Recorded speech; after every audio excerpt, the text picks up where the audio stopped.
Salut à toi qui regarde cette vidéo, j'espère que ça va.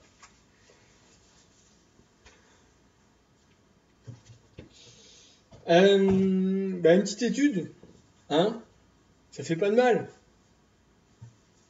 Ça fait pas de mal, non. Même pour moi, ça fait des révisions. Voilà. Que je l'ai pas dit je ne l'ai pas dit dans d'autres vidéos, mais je vais le dire là maintenant. Bon, tout ce que je présente, ce sont des études personnelles que j'ai faites sur des sujets qui m'ont travaillé en fait, qui m'ont travaillé. Voilà. Parce que bon, quand on est travaillé par un sujet, on est plus à même de chercher les réponses aux questions qu'on se pose. Non?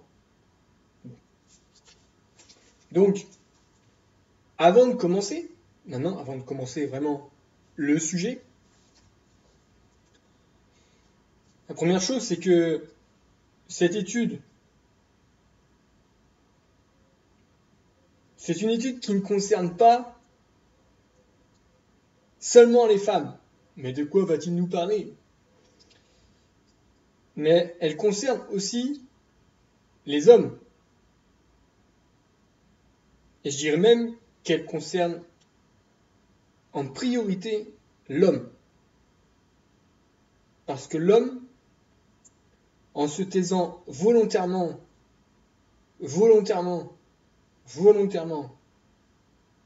sur certains sujets, que bien des fois, je suis sûr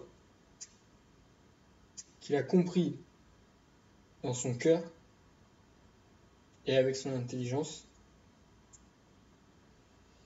en se taisant, il est encore plus responsable que sa femme et de la femme des erreurs qu'elle peut commettre. La deuxième chose, deuxième chose, c'est que toutes les définitions qui vont être mentionnées, énumérées, bien, elles sortent de ce dictionnaire de poche, dictionnaire de poche tout simple, 2004, bon voilà, il y a déjà 10 ans, mais bon, ça reste un dictionnaire français. Voilà.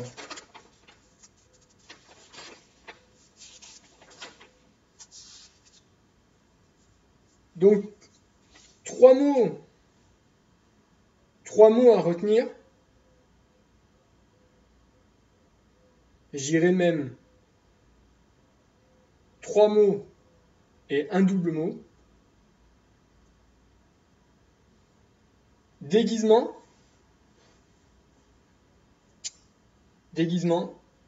maquillage, prostituée, et le quatrième, le double mot, mort imminente. 4 mots. Alors je vais essayer de parler un peu plus vite maintenant, parce que bon...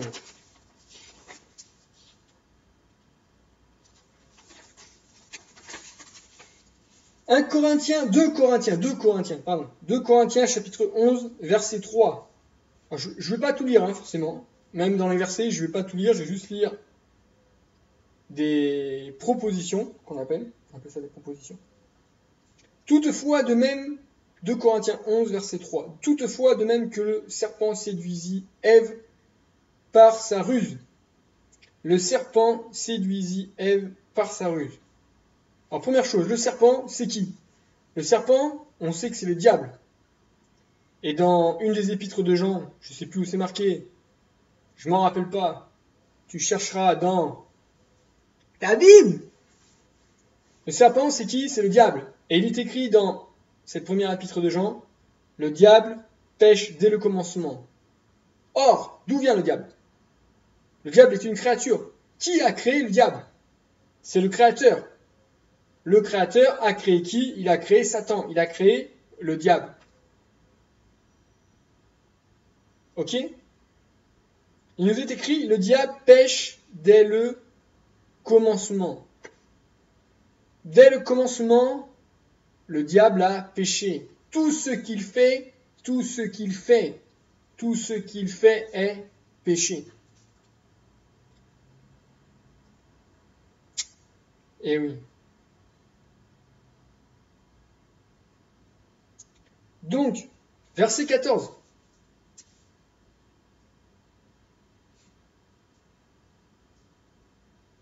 Non, pas verset 14. Le serpent séduisit. Le verbe séduire. Alors, on va aller au verbe séduire. Je crois que je vais la refaire, cette vidéo. Le verbe séduire. Le verbe séduire. Définition du verbe séduire. Plaire, charmer, attirer. Ok? Quand on séduit, on fait l'exercice de la séduction. Définition du mot séduction. Action de séduire, de plaire, d'envoûter. Envoûter, envoûter. Définition du verbe envoûter. Pratiquer un envoûtement, exercer un attrait irrésistible, ensorceler, fasciner. Attention, c'est fort, hein. La séduction, le but final de la séduction quand même, c'est une sorte d'envoûtement. Et l'envoûtement, c'est quoi? C'est ensorceler, c'est fasciner. Or, ces termes envoûter, ensorceler, fasciner moins, mais on sait que ce sont des termes qui ont quand même un rapport à l'occultisme. Hein, à l'occultisme. Le serpent séduisit Ève par sa ruse. C'est quoi la ruse? On va aller voir ce que c'est que la ruse.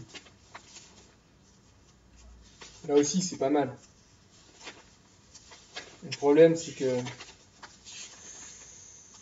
Voilà, ruse. Ah, ruse. Il dit qu'il séduisit Ève par quoi? Par sa ruse. C'est quoi la ruse? Artifice pour tromper. Habileté à tromper. Attendez, je regarde l'heure. Ouais, c'est bon. C'est un artifice pour tromper. Tromper. Par la ruse, je trompe. Définition du terme rusé, qui agit avec ruse. Qui dénote la ruse. Ok? Tromper.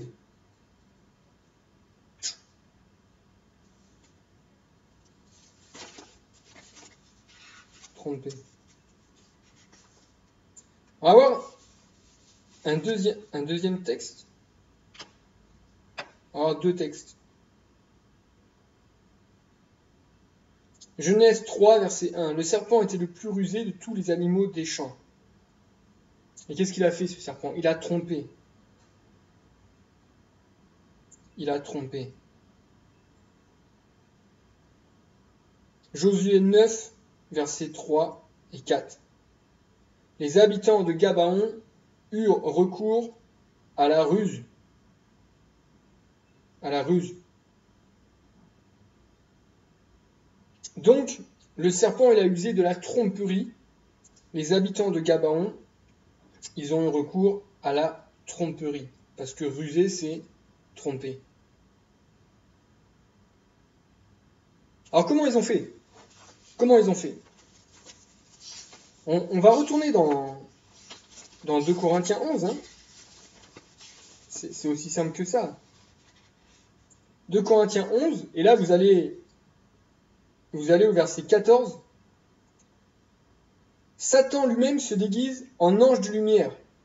Se déguise en quoi? En ange de lumière.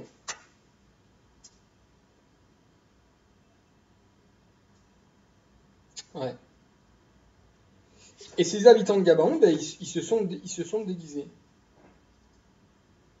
Donc, on va lire le verset 13 de 2 Corinthiens. Ces hommes-là sont de faux apôtres, des ouvriers trompeurs. Tiens, ils utilisent de la ruse, ces ouvriers trompeurs. Déguisés en apôtres de Yeshua. Alors pour tromper, comment est-ce qu'ils font? Ils se déguisent en apôtres de Yeshua. Et cela n'est pas étonnant puisque Satan lui-même se déguise en quoi? En ange de lumière. Verset 15. Il n'est donc pas étrange que ces ministres aussi se déguisent en ministres de justice. Leur fin sera selon leurs œuvres. Donc ces faux apôtres, ces ministres, ils se déguisent. Ils se déguisent. C'est l'aspect pratique de la ruse. C'est l'aspect pratique, l'aspect physique de la ruse. C'est en se déguisant qu'ils trompent les autres. Le déguisement est une tromperie. Et quand tu te déguises, il y a une fin qui est selon tes œuvres. 2 Corinthiens 11, verset 15. Une fin selon tes œuvres. Eh ouais. Alors, il faut bien savoir que celui qui se déguise pour tromper, c'est qui? C'est Satan. Ceux qui se déguisent pour tromper, ce sont les faux apôtres, les faux ministres de justice. Alors, un petit tableau rapide, hein, plutôt une liste de personnes qui se sont déguisées dans la Bible. Quelle a été leur fin à ces personnes? Ça a été une fin quasi imminente. Hein. Quasi imminente. Et cette fin imminente, c'était la mort. Quoi. Le salaire du péché, c'est la mort. Ah oui, le diable pêche dès le commencement. Et le diable se déguise. Donc quand tu te déguises, tu imites le diable. Moi, je me suis déguisé. Hein.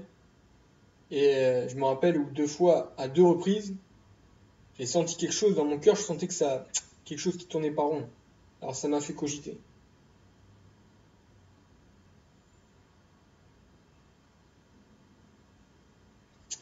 Donc on a Saül qui s'est déguisé. 1 Samuel 28. Ok. On a la femme de Jéroboam qui s'est déguisée. 1 Roi chapitre 14. Alors, je ne te donne pas les références. Hein. Pourquoi? Parce qu'il faut que tu lises ta Bible. On a Akab qui s'est déguisé. Enfin, les références complètes. Hein, pardon. Akab. 1 Roi chapitre 22. 2 Chroniques 18. 1 Roi 16. Et on a Josias qui s'est déguisé. 2 Chroniques chapitre 35. Alors, une petite note concernant Josias. Josias, sur ces personnes-là qui ont été mentionnées, c'est la seule personne, c'était un roi. C'est la seule personne qui a eu un parcours de vie, si on peut dire ça, juste, correct, devant les yeux du Créateur. Il n'empêche qu'il s'est déguisé et que parce qu'il s'est déguisé, sa fin a été imminente.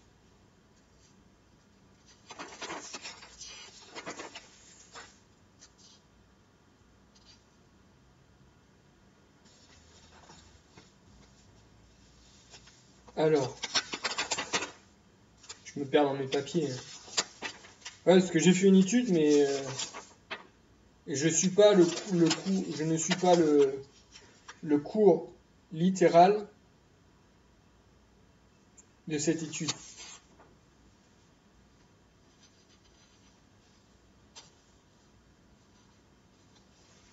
Alors, on va quand même lire, pour bien comprendre que le déguisement c'est une tromperie. On va lire un verset. Juste 2, pardon. 1 Samuel 28, verset 8.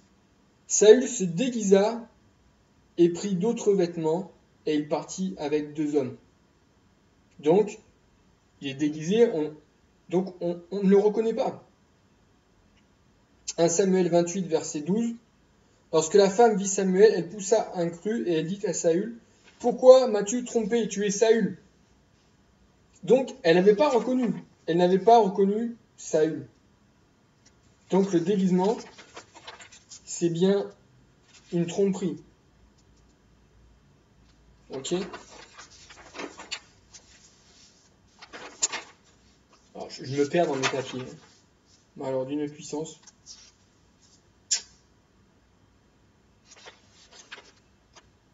Voilà. En fait, j'étais à la bonne page tout à l'heure.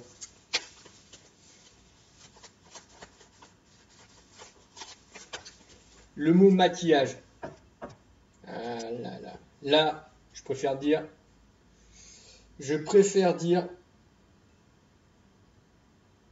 que ça va pas plaire à tout le monde. Mais c'est pas grave. Définition du terme maquillage. Action, manière de maquiller, de se maquiller, ensemble des produits de beauté et soins du visage. Au sens figuré, action de maquiller pour falsifier. Exemple, maquillage d'une voiture volée. Définition du verbe maquiller, modifier l'aspect du visage. On modifie l'apparence, l'aspect du visage à l'aide de produits cosmétiques. Au sens figuré, déguiser. Ça vous dit quelque chose, déguiser? Truquer, maquiller un meurtre en suicide.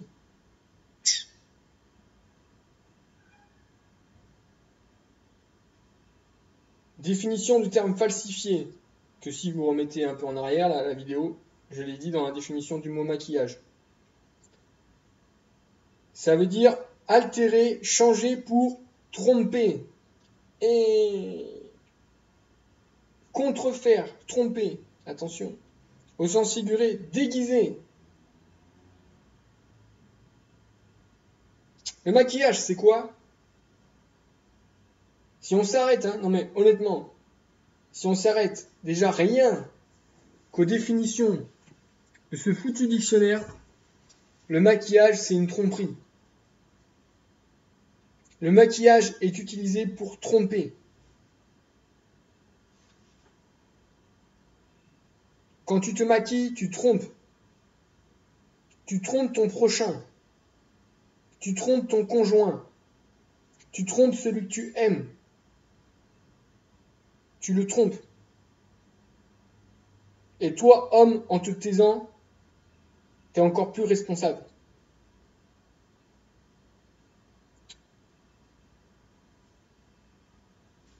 Alors des exemples de personnes qui se sont maquillées.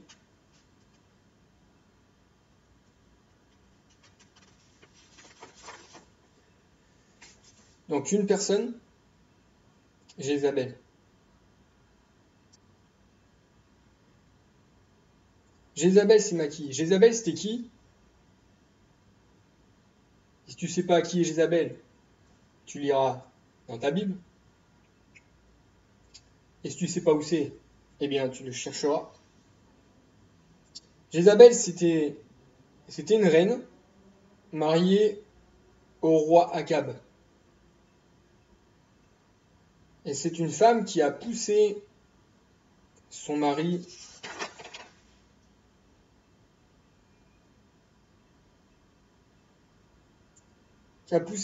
à pécher. Bon, lui était tout aussi responsable, bien sûr. Et même encore plus responsable qu'elle.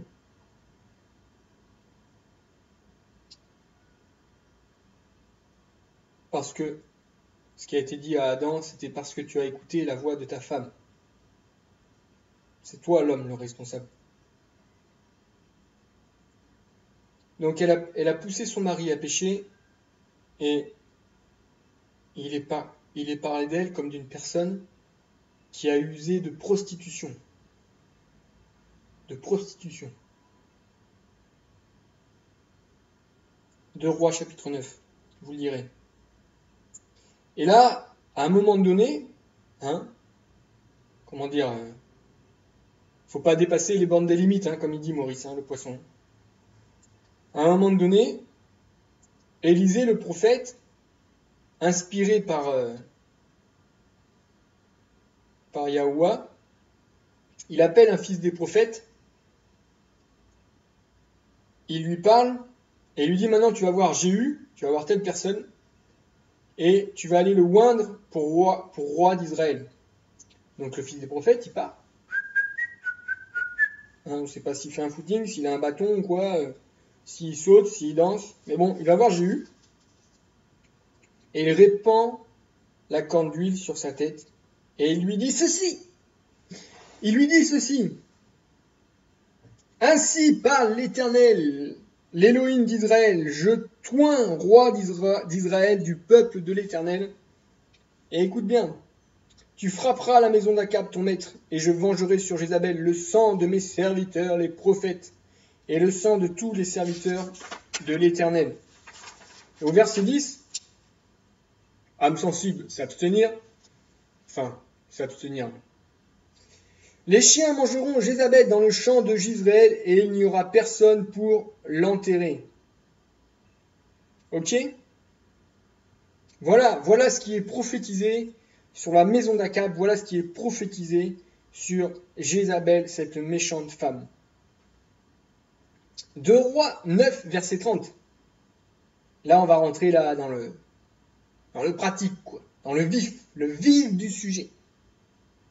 Jéhu entra dans Jezreel. Donc Jéhu, hein, il rentre dans cette prophétie, hein. Il rentre dans l'accomplissement de cette prophétie. Jéhu entra dans Jezreel. Jézabel, l'ayant appris, mit du phare à ses yeux, se para la tête et regarda par la fenêtre. Jézabel, l'ayant appris, mit du phare à ses yeux. Donc on va pas me dire là que elle ne se maquille pas, c'est pas vrai. C'est pas vrai. Elle met du phare à ses yeux, donc elle se maquille. Ok ? Et quand on sait ce qu'elle est, il faut réfléchir, quoi. Il faut réfléchir. C'est tout. Il faut se poser les bonnes questions. Faut pas oublier qu'on lit la Bible, et la Bible, c'est la vérité. C'est la parole de vérité, punaise. C'est incroyable, ça. Incroyable, quand même. Comme Jéhu franchissait la porte, et là, on voit bien la veste qui se retourne, hein. Est-ce la paix, nouveau Zimri, assassin de son maître? Alors Jéhu, hein, il ne se laisse pas impressionner, hein. Comme Jéhu franchissait la porte, je répète, excusez-moi. Donc verset 32, il leva le visage vers la fenêtre et dit, qui est pour moi, qui? Et 2 ou 3 eunuques le regardèrent en s'approchant de la fenêtre. Il dit, jetez-la en bas! Ils la jetèrent et il rejaillit de son sang sur la muraille et sur les chevaux. Donc là, même condition que le déguisement en fait, hein. Déguisement, maquillage, fin imminente, crac. Ça traîne pas. Ça traîne pas. Définition, alors deux définitions. Définition du terme phare, maquillage donnant au teint plus d'éclat. Au sens figuré, dissimulation, feinte. Et ouais, on dissimule l'aspect naturel, l'aspect réel de son visage. Alors c'est sûr que le maquillage il donne plus d'éclat. Mais je rappelle que Satan se déguise en ange de lumière. La lumière, ça donne de l'éclat. La lumière est éclat. Ouais. Définition du terme fardé, du verbe farder. Mettre du phare au sens littéral, déguiser. Déguiser. Déguiser. Alors 2 autres personnes. Putain, c'est 24 minutes déjà. On va abréger. Hein. On va abréger, je vais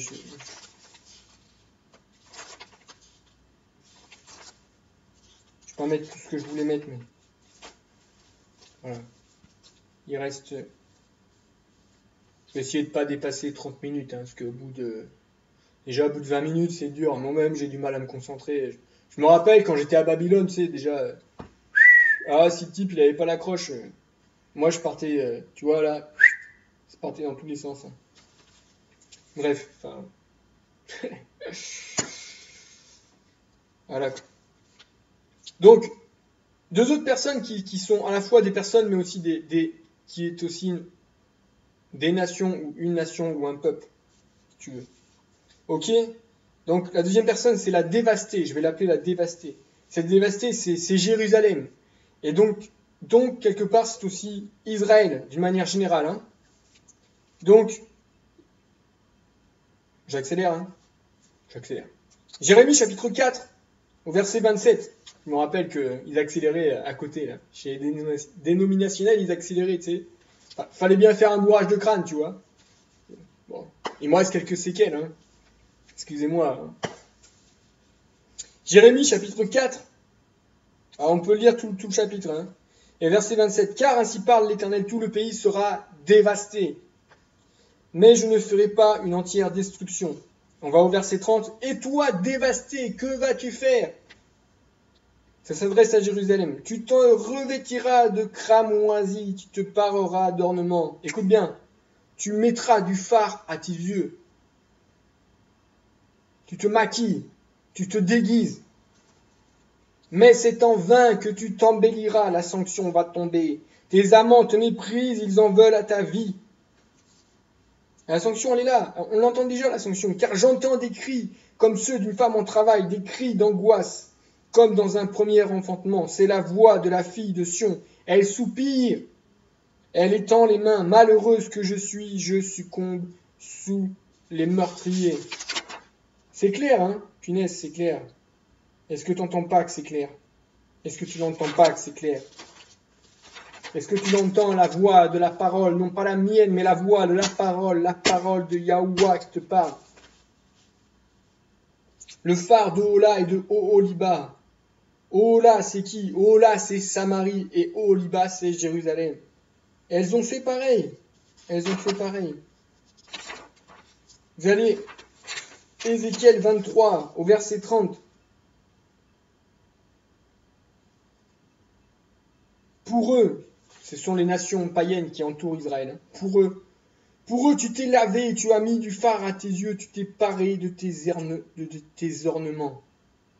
Elle a mis du fard à ses yeux. Il faut bien comprendre que ça, c'est associé à la prostitution. Et l'on est venu chez elle, vers elle, pardon, comme l'on va chez une prostituée. C'est ainsi qu'on est allé vers Ola et Oholiba, ces femmes criminelles.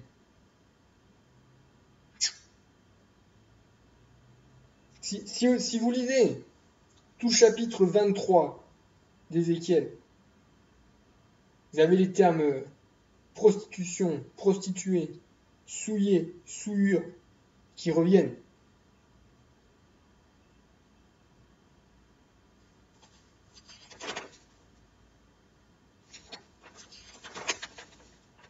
Le maquillage est une ruse. Le maquillage est une ruse. L'usage de la ruse, c'est égal à la tromperie et ça engendre la malédiction. Voilà, je vous lis 2-3 trucs. Alors, il me reste 1 minute. Bon, je vais quand même faire cette conclusion. Là, je vous laisse Éphésiens 5, versets 25 à 27. Alors, je raccourcis. Yeshua a purifié son église. Une église sans tache, ni rien de semblable. Sans tache, sans spot. Hein. Il n'y avait pas de spot. Genèse chapitre 2, verset 22. L'Éternel, Elohim, forma une femme de la côte qu'il avait prise de l'homme et il l'amena vers l'homme. Est-ce que Elohim, il a amené une Ève maquillée, une Ève falsifiée vers Adam? Non. On ne trompe pas, Yahuwah. On ne le trompe pas. Est-ce que tu penses que Ève, elle est arrivée devant Adam?